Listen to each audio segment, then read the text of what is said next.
சம்பள நாள் வரப்ப மட்டும் இந்த அன்பு பாசம் எல்லாம் ஜாஸ்தி ஆயிரும். என்னங்க நல்லா இருக்கீங்களாங்க, உடம்பு நல்லா இருக்காங்க, சாப்பிட்டீங்களாங்க, இந்த சம்பளம் வந்துருச்சாங்க அப்படிம்பாங்க.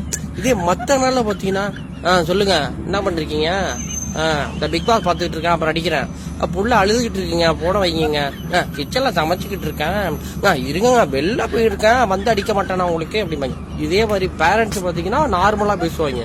அதே மாதிரி அதுவும் வந்து சம்பளம் வந்துட்டுனா அவங்களும் பாத்தீங்கன்னா, என்னப்பா தம்பி நல்லா இருக்கியா, வேலை நல்லா போயிட்டு இருக்காப்பா, அந்த சம்பளம் வந்துட்டாப்பா தம்பி, சரி சரிப்பா பார்த்து அனுப்பிவிடு அப்படிம்பாங்க. இதுல வந்து அம்மா மட்டும் விதி விலக்கு.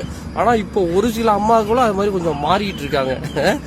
இது மாதிரி வந்து உங்களுக்கும் நடந்திருந்தா நீங்க வந்து கமெண்ட்ல சொல்லுங்க. நன்றி, வணக்கம், வெளுத்து போடுவேன். சம்பள நாள் வரப்ப மட்டும் இந்த அன்பு பாசம் எல்லாம் ஜாஸ்தி ஆயிரும். என்னங்க நல்லா இருக்கீங்களாங்க, உடம்பு நல்லா இருக்காங்க, சாப்பிட்டீங்களாங்க, இந்த சம்பளம் வந்துருச்சாங்க அப்படிம்பாங்க. இதே மத்த நாள்ல பாத்தீங்கன்னா சொல்லுங்க என்ன பண்றீங்க, இந்த பிக் பாஸ் பாத்துக்கிட்டு இருக்கேன், அப்புறம் அடிக்கிறேன், புள்ள அழுதுகிட்டு இருக்கீங்க, போன வைங்க, கிச்சன்ல சமைச்சுக்கிட்டு இருக்கேன்,